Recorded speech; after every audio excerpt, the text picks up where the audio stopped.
John Legend, Sheryl Crow, Elvis Costello, and Alanis Morissette star in the MGM Plus original series, Words and Music.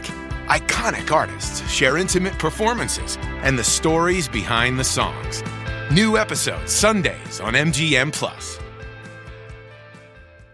Running a business means I wear lots of hats. Luckily, when it's time to put on my hiring hat, I can count on LinkedIn to make it easy. I can post a job for free or pay to promote it and get 3 times more qualified candidates. Imagine finding your next great hire in 24 hours. 86% of small businesses do. With LinkedIn, I can also easily share my job with my network. No other job site lets me do that. Post your free job at linkedin.com/achieve. That's linkedin.com/achieve. Terms and conditions apply.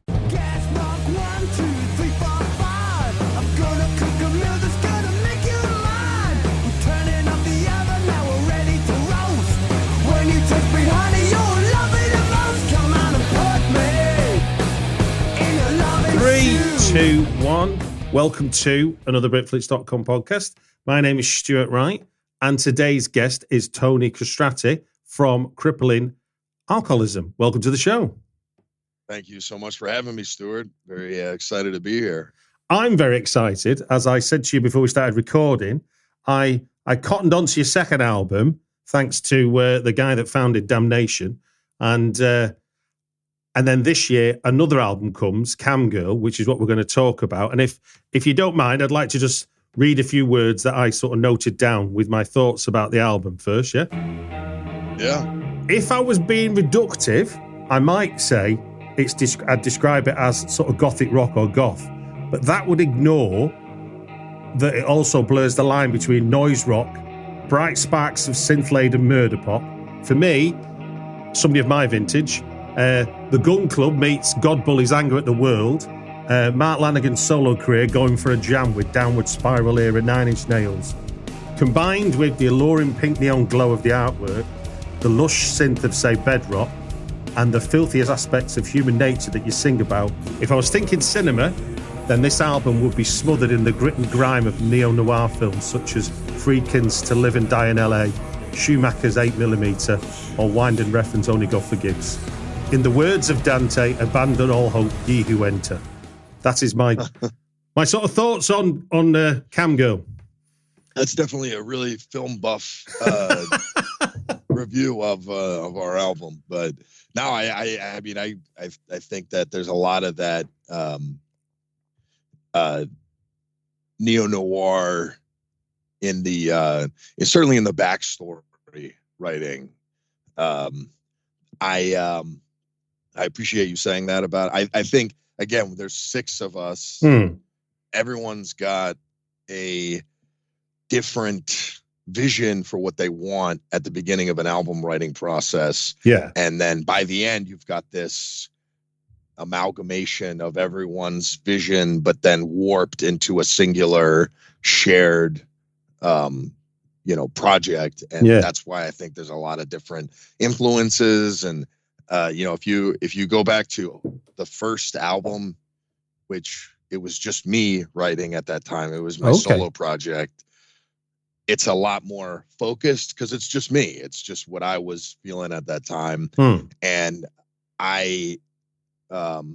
you can even buy our second album with Love from the Padded Room, brought on a bunch of new members and then 2 new members after that for CAMGIRL. And so I really like how many influences, we're able to, when it's not just me writing and when everyone's bouncing ideas off of each other. Hopefully you're not left with a absolute grotesque mess, chaotic, disorganized jumble of ideas. Hopefully you can find a way to. So, I mean, I think that's something we really struggle with is everyone's got their own ideas. How do you take them and force them through the same, general vision, the same filter. But yeah, I would say that's why it's difficult to categorize. No, that's kind of what, I mean, hopefully that's kind of what I was getting across really is, and that's not, to me, that's not a bad thing at all. I mean, it makes for an uncomfortable, beautiful listen, if that's not a contradiction. Well, no, I appreciate that. And I think that it's really tough in music now because you're like, where do you even go? I mean, I'm sure it's the same with film. I mean, as a young, if you're in your early 30s, 20s, and you want to be a filmmaker, you want to be a musician, you want to be an author, where the fuck do you go in this like postmodern, hyper self-aware? It almost seems like a like post society where everything's been done, everything has already got it. Anything you come up with, someone has a label, a pre-existing label for it immediately. Yeah. So, oh yeah, that's like that. I mean, and everyone, the hyper connectivity of the internet, everyone is aware of everything going on at all times, and where do you even go? So I think I empathize with people who find it really hard to find a lane. I've had that for years. To find your voice, to what are you coming out with that's like authentically you and not just a rehash of the things that you like, I mean, I think it can only, you're always drawing on what you experience. I mean, I remember I interviewed Matt Wand, who's like a sound artist who works under the name of Stockhausen and Walkman, and his theory was that nothing's original, and this was sort of 20 years ago. He was like saying, no idea is created in a vacuum. We're bumping into influences even if we don't mean to. No, everything that you think is your thought is not yours. I mean, you're not even you're speaking a language that was codified and established well before your birth, right? Like, and all of these ideas are it's not how the brain, a human brain in isolation is like a feral, complete waste of biology. Like, you can't function except for in a network, a highly connected network of other people. So, like, to think this idea of true individuality and true originality is impossible. I think as well, what I get a lot of, sort of, because I write as well as do this podcast, and for me, it's you've got to enjoy the process, because the outcome and the output is not something you necessarily control, because success could be just finishing it. It doesn't. Oh yeah. It doesn't. You'd be crazy to go into writing or music. I mean, even filmmaking, and with the goal of like just material success. I mean, there's so many faster, more efficient, less sell photocopiers if you want money. yeah. Or just go into like software engine, or like, I don't know, anything. Like, you're gonna have a way that I mean, I always say, if you are in like a punk or a noise rock or whatever, like, if you are in a layer down from the mainstream, if you're in one of those bands and you make $70K USD a year, to me, that's like you make 700,000. Yeah. The amount of fucking work, like, I know, that's not even me. I mean, I have a day job, and everyone in this band like has a normal careers to support this. But like, the people that I know that are like doing this full time and have reached success and are making just enough to like pay for their rent, have a little savings, pay for their utilities, the amount of fucking luck and talent and skill and perseverance that went into just getting that is like akin to if you were like a fucking CFO or something. You know what I mean? Like, the amount of fucking work that you have to put in just to make ends meet doing this full time is insane. And I really respect those people, no matter like where they are doing this. Absolutely. Yeah. So given the prolific nature of what you've achieved so far with Crippling Alcoholism, and this being the third album in 3 years, you've described sort of the principle of you've now been 6 members and bringing all those ideas and influences together. But do you remember what was the kind of kernel of the idea or song that started off the journey that would become CAMGIRL? Yeah, so it's the song that is called CAMGIRL. That was actually Stefan Iglesias, our boy. who actually just joined the band right prior to the writing process, and he was doing a bunch of drafting and stuff, and he had basically the beginning of that song, which starts as this sort of noisy, chaotic hellscape, and then it eventually goes into this nice little glittery synth, like almost like kind of disco-y passage. Yeah. Which we took and we rewrote that, and we added a bunch of stuff to it together. But I remember when he sent me that was what started the that was like the kernel. It's like, oh, we should do something like this, where we wanted to lean into the extreme darker stuff and the extreme poppier stuff at the same time. Yeah, because you kind of hit us with blast beats, and then by the end of it, I'm listening to like the most mellifluous vocals. yeah. So that was sort of and he started with that, and we were like, oh, let's, and he had a bunch of other songs that actually didn't make the album, but they had that idea in it. They like super. Like just the types of synths, we called them like glittery. Like they kind of like have almost, or he called them baby girl as an adjective. He was just sort of throwing ideas at the dartboard, and then I was like, let's do this and let's look more into that. And then he and I wrote that song Ladies Night,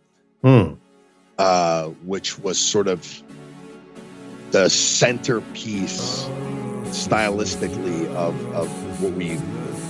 what that became the main single of the album, and a lot of the other songs sort of flowed from that. One question that I mean, this is not musical, but it's obviously a style choice you've made in terms of pulling the whole album together, is the use of upper, lowercase, title case across the song titles. So you've mentioned Ladies Nights and CAMGIRL. They're in block letters. There's 2 other tunes. Then you've got 3 tunes. I didn't notice this till like getting ready for this chat, because I just thought it was, oh yeah, there's a couple of block letters. Then there's 3 with all lowercase: Bedrock, Screen Time, and Despair. And then the rest of the songs are normal title case. What's going on there, Tony? All right. Well, I'm very glad you asked. Paying attention to the details here. So I'm not going to divulge that now, because there is a reason, and it has to do with just the backstory that we write. I think it's really tough as opposed to a movie where the plot can be spelled out. Yeah. It's a lot more difficult in music, especially if you're writing songs like this, where you're not having necessarily long narrative passages of spoken word. Like the amount of words required to articulate a plot is almost too much to shove into what we consider like a pop album, right? Yeah. You need to have things that are more staggered, and because it needs to lend itself to the accessibility of the song itself. Like ultimately the lyrics need to serve the song. And so the problem is we have this very dense backstory and plot, but you can't articulate that even in a 15-track album. You can't fully, especially if you want to play with lyricism and play with like metaphor and analogy like that. So the plot is almost in the background, and there was a track by track interview that I did with a British magazine that's on our Instagram, where you can read more about the plot. But I'm going to put the plot up on our website, and in that the naming convention will be spelled out. No pun intended. Yeah. Well, I'll put links in the show notes then too. Yeah. I'll send that to you. But it's always like, how much do you want to give people versus how much do you just want them to like figure out for themselves or interpret themselves? Because sometimes I don't like that especially with film, and we'll get into that. If a director just comes out verbatim and says, this is what this is about, this is what all these scenes mean, this is what this, like, it ruins the kind of magic of it. You want to go in and like come up with your own theories about it. But I realized that because there's no accompanying plot really, that like there's not enough of a grounding point currently. But I'll put that on my website for any, or the band website for anyone who wants to really. But I there's like a laundry list of things I have to do with this band. I mean, lyrically, I was struck by the sort of mention of a God or God himself, whoever that God might be, across a number of the tunes. So, Saran Wrap Cash, Act Like No God Is Watching, Pay Pigs, I Heard the Booming Voice of God, or my particular favourite, Mary Kate and Ashley, You're Gonna Bleed When You Meet My God. Yeah, so for my lyrics, God typically is like a stand-in for your worldview, your like your quote objective reality, right? Okay. So like the God as it stands like in a vague abstract sense is like for any of these characters typically what their value structure. So like in Pay Pigs, this guy's talking to God and he's talking about how he likes to like fuck young people who are broken in. And what that means is that like in his mind, the way the universe is shaped is like in this very sadistic dog eat dog, like ruthless, like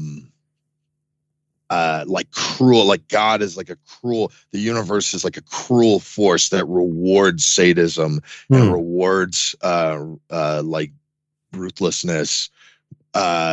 Whereas like the Saran Wrap guy is saying, act like no God is what, just act like there's no higher order of things. Act in your own. Okay. In your own way, like you define your own. And then with the Mary Kate and Ashley guy, it's a similar thing. He's like, if you were to view how I see the world, it would like cripple you, or it would make you. Yeah. So anyway, that's kind of what I like to use for God in not like a Christian, not any particular religion, but like, yeah. I mean, what you were talking there about the challenges of how lyrics work in songs and having an idea of what the narrative is you're trying to tell. I thought it was really effective in the tune in Pliers, especially when the same lyrics are sung by two different people. So you've got that bit towards the end where it's sort of like, that's what we do to weak people like you. You get a real sense of a visual image really, really clear. But because of the two voices, you get to see two different things at the very least. Yeah. That, I mean, it's like you want for a lot of that stuff, it's like the main character, Bella, who's a woman, and then I had a lot of female vocalists like play her, and she's going, it's sort of following her journey, and she's going through different people that she meets. She's sort of like incorporating their worldview into her view, depending on the circumstances in her life. And this person is like a particularly, again, like with the ruthlessness and sadism and like this like extreme toxic masculinity where you're like, he's talking about like cutting someone's fingers off, and like forcing his will onto the world, and then she's and like survival of the fittest type thing. And in the second verse, she comes in and is like, has been taken over by this worldview or like ideology. She's become like a member of it. It's really point of the plot. Yeah, it's real, but it just had listening to it. It just had a real threat and menace to the lines, especially with the repetition as well. You were kind of like, did you miss it? Here it comes again. Did you miss it? Here it comes again. Oh yeah. And that's Juliet from Luxury Skin. Definitely go check out her band. I have since this journey. Yeah, no, very good. Yeah. She's great. Well, look, thank you for giving us that insight into CAMGIRL. I know, obviously, it's music, so people have got to listen to it.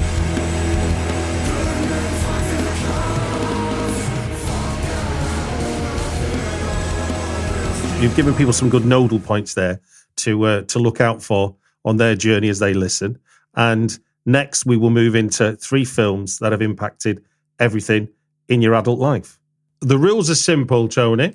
You've given me 3 film titles for which we will talk for 5 minutes per song. No more, no less. Although I will let you finish your thought. I'm not a monster myself. Every time we hear this sound, and that means the 5 minutes are up and we move on to the next film. Does that sound like what you signed up for, Tony? Yeah. So that's to stop yapping.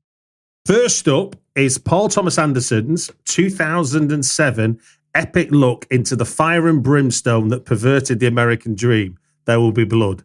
A story of family, religion, hatred, oil, and madness, focusing on a turn-of-a-century prospector in the early days of the business. Fun fact, the fake oil used in the movie the fake oil used throughout the movie was made with stuff they put in chocolate milkshakes at McDonald's, which brings a whole new meaning to the line, I drink your milkshake, I think. So tell me, Tony. Yeah. So tell me, Tony, why is this film so memorable and what impact does it have on you? So I mean, the films I gave you were chronological in my life. Okay, cool. So that film came out 2007. Mm-hmm. Right? Yep. I was 14. And like 8th grade, 9th grade. You're a young man watching this film. Yeah. Young man. And I mean, so when I was a kid, I loved movies. Like I liked stuff that, and I never even thought movies were bad. Just in the basic, just the nature of it being a movie meant it was awesome. And this was like, I remember because this came out right around the same time as No Country for Old Men. And they constantly compared. This one I saw where I think it was like the first time I was aware of the concept of a like film as opposed to a movie, like something that was not just meant to entertain, but was saying something about like human nature and reality and makes you feel really uncomfortable in a kind of like transcendent way. Yeah. I don't know. And I think that like just the way this movie is shot, it's so eerie. There's nothing like this. It's, even the title, There Will Be Blood. You think I thought it was going to be some like shoot 'em up action or like horror movie or something like that, like a slasher movie or something. And it's like, there's violence, but most of it is conversation, shots of people digging for oil or silver and like shots of the Old West. And there was something that like really but there's always this presence of horror in the background that I love that like contrast. And a lot of that is from the Johnny Greenwood soundtrack. Absolutely. Which as a musician, I think even now, like that I listen to that soundtrack all the time, just on like Spotify. He's able to use atonal music. So tonal music is when you use notes in a particular key. Atonal is when you're using notes like outside of standard keys. And a lot of times it can sound really abrasive but he's able to use atonal music in a way that's like so gorgeous and haunting and the smoothness to it as well, like a ghost moving through the Old West like that. That soundtrack is such a masterpiece. And then of course Daniel Day-Lewis is just like phenomenal in that movie. And I was amazed because I remember seeing an interview with him, and he is not at all. No, he's not. Is he? The character he plays, he's like some posh British guy, and he really did become this. And I also just like a lot of what that movie says about the inception of America and how it's this kind of competition between industry and hyper Christianity.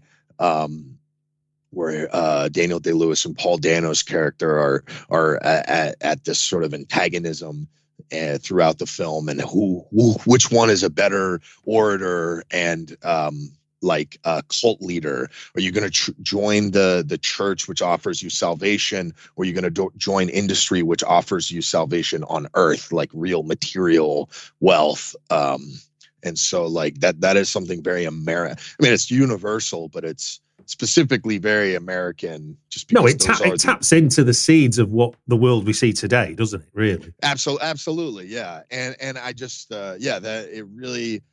I rewatch that movie so many times, at least once a year, even to this day, whatever, 20 years later. So, I was going to say, almost 20 years later. Did I say once a day? I mean once a year. No, you did say you did say once a year. Oh, okay, good. I'll never get to answer that question. There goes the bell. Well done. For your second choice, we're going to go to Gaspar Noé's harrowing experiment with cinema and time, Irreversible, where the events over the course of one traumatic night in Paris unfold in reverse chronological order. Fun fact, although that does seem a bit reductive considering the extremity of this film, after the film's premiere in Cannes in 2002, the audience sat in almost complete silence until the next movie was scheduled to start. I mean, that's some power of a film. So tell me, how did this impact on you, and what memories does it hold? Yeah, I mean, this movie was probably the most transformative movie for me, because I saw it when I don't know when it came out. It came out a lot earlier, but I saw 2002. It when I was around 2002. So I saw it when I was like 17. Oh, wow. Or 16, I think. Wow. Even younger. And this was like right at a time when I was starting to listen to like Swans and more like avant-garde, or like sort of more artsier music and stuff. And this was like the movie that changed me, where it said so much. It seemed to have this like magic, transcendent energy that was saying something about the human indecency and violence, and mostly vengeance. Like, I'm really interested in vengeance because it's such a libidinal, primal urge that everyone has. And I love that it's shot in reverse. So you see the vengeful act before you see what perpetrates it. Yeah. So you see it's a spoiler, but you see this man like brutally kill someone in a nightclub and smash his head in with a fire extinguisher. And then you're like, what the fuck? And then it goes back and you're like, who the hell is this guy? Is crazy. Like, what's going on? And then you see why he did it. And you're like, oh, suddenly now I am totally on his side, which I love, because if you ever have like any kind of political ideology or propaganda that's trying to get your country to go to war, it's always prefaced with a vengeful standpoint. Yeah. It's always like, they fucked with us first, now we got to go get them, because that's how you get.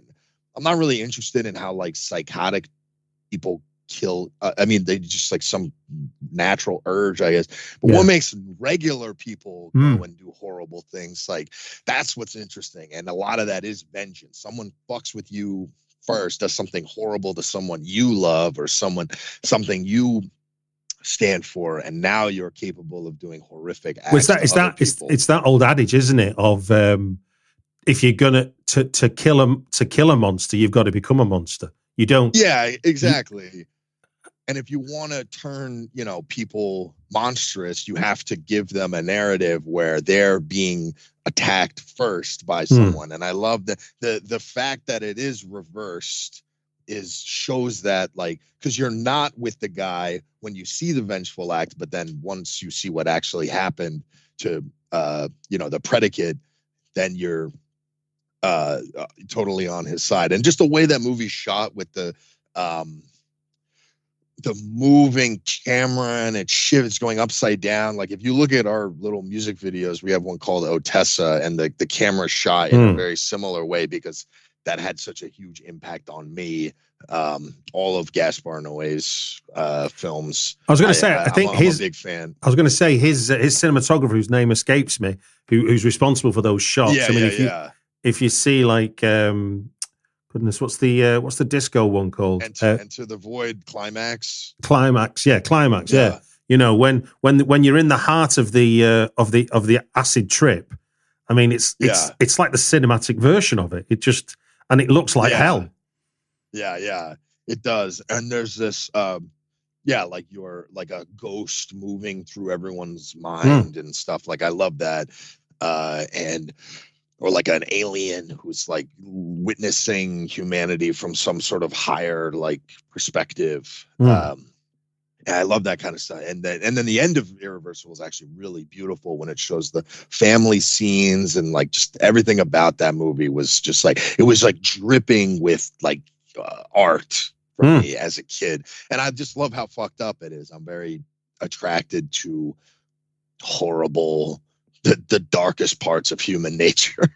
I mean, yeah, and Irreversible is challenging on both fronts, isn't it? Because yes, it has that amazing cold opening where you're like, who the fuck is this guy? I'll finish my thought.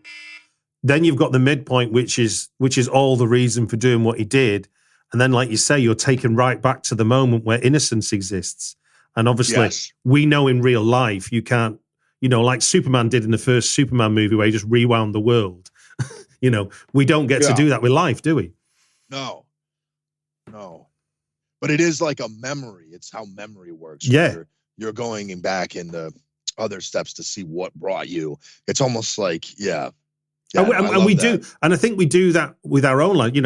Whatever position we find ourselves in, we can create a narrative that gets us to that point in life, whether it made sense on the way or not. You can still make it make sense. Yeah. Right, sir. For your final choice, we're going to go with Robert Eggers' second movie, the 2019 The Lighthouse, starring Robert Pattinson and Willem Dafoe as two lighthouse keepers trying to maintain their sanity while living in a remote and mysterious New England island in the 1890s. This was a fun fact I really enjoyed. The scene where Willem Dafoe's character gives the sea curse to Robert Pattinson's character because he doesn't like his cooked lobster was shot in a single take. According to Eggers, Dafoe didn't blink for 2 minutes. So tell us, why did this film have such an impact on you, and what memories does it have for you? So this, again, chronological. So this came out, I think, 2019. I actually saw it with my wife, and we rewatched this movie. It's one of our favorites, and which is funny because it's about how two people living with each other go insane, but that's not indicative of our marriage. But it is. I just love. So I saw a lot of people who were like, is this movie deep or dumb? I think there was a wisecrack video I saw, and at the end they're like, oh, we don't know, like, because he doesn't really spell it out. But like, to me, this movie seems completely spelled out immediately. Like, it doesn't, I don't know how much spoon feeding people need for this thing. It's like, it's just about how much it sucks to be alive and just to be a normal person working with an insane consciousness and unconscious eating at you at all times and having to endure grueling labor and all the weird fucking psycho, like, hierarchical systems of work where you got to do whatever some fucking guy says to get paid, and like how that fucks with you, and then you want to be at his role so you can tell people what to do. It's like working. It's a movie about like having a manager or like working in it's so where you're just like, what the fuck? Like, you want to kill them, and then you want to be them as well so you can tell people to do, and like there's all this weird like sexual there's always like sex with power, like that's a big thing I'm really interested in, and like how it underlies everything, and like one mirrors the other in this strange way, and like there's all this stuff in that movie about like Proteus and Prometheus, and I think it's just talking about how universal this experience is of work and power and just weird dynamics like this. And also aesthetically, it's just a fucking beautiful movie. I live in New England. It's supposed to, it takes place at a lighthouse right off the shore of New England. And like a lot of the old houses really do look like that. There's something very beautiful, the weather and everything. And just the ocean as being this infinite void. I love that. And it's the black and white shot. It's shot perfectly. And the haunting fog horn, always like it's this, like it's their unconscious, like eating away at them. They're just this guy, Robert Pattinson's character. He's just trying to fucking be a assistant for this wiki just for a couple weeks and make his money and get the fuck out of here. And there's some horrible, like unconscious energy eating away at him constantly at this foghorn. And I love that movie. I think that there's just so much to unpack every time. The dialogue's amazing, the performance is amazing, the cinematography. It's one of these movies that I love where not everything is spelled out verbatim, but it's spelled out through vibe. It's very Lynchian in that way. Like, you don't need to read about the backstory necessarily to resonate with it and to kind of know what it's actually about. But I mean, on a simple sort of human level, I mean, it's one of the things certainly about anything that's period, sort of certainly pre-telecommunications era. Yeah. That idea of going somewhere, being dropped off, and you've got no communication with the rest of the world as you know it until a boat comes back. Is like that. You can go to the remotest part of the Arctic or Antarctic now, and I could be doing this. Yeah. I could be recording this podcast with you. Yeah. But you're obviously 18, 19. And it's like this need for. I mean, you need to feel a part of people go insane when they're not a part of like a communal society, right? I mean, it's tough. And in New England, there's all these ghost stories revolve around lighthouses because lighthouse keepers notoriously like die or go insane. And there's sort of like, oh, what happened? You're abducted by aliens, or were you? Well, look, sir, there's. Do you want to finish your thought? Yeah, but it's just like as you said, the human element of these lighthouse ghost stories is that, can you imagine how fucking crazy it would be if it's just you and one other person working in a lighthouse and for months on end, and you gotta like, you have no communication with the other world. Like, it's just like, it's such a perfect birthing place for psychosis. Absolutely. I mean, just that, imagine that idea that once you've seen a shadow one night and you've got 6 more months of it, and every time it goes dark, you're going to see that shadow. I mean, it's like, and your mind is going to play absolute mental gymnastics with you. Yeah, no, it's nuts. Right then, sir, that brings us to the end of 3 films that have impacted everything in your adult life. Thank you for sharing those 3 films. Absolute belters, every one of them. And thank you for giving us that insight into your album CAMGIRL, which is available now. I'll put links in the show notes to live stuff that's going on. And it just gives me to say thank you very much for joining us on the Bitflix podcast. Thank you so much.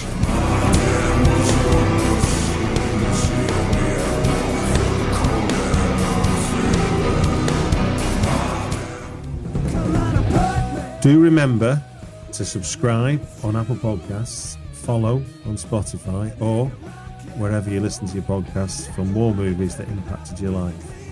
And if you want to, I'd love to know what your favourite movies are, what your fondest movie memories are. So please share your favourite movies that impacted your life on Twitter. Look for @LaytonRocks. And you can always leave me a review, 5-star preferably.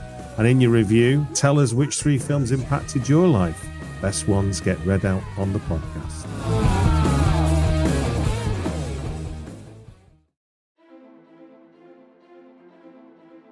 Every hero strikes out on their adventure for a different reason. To prove myself worthy of my mother's praise.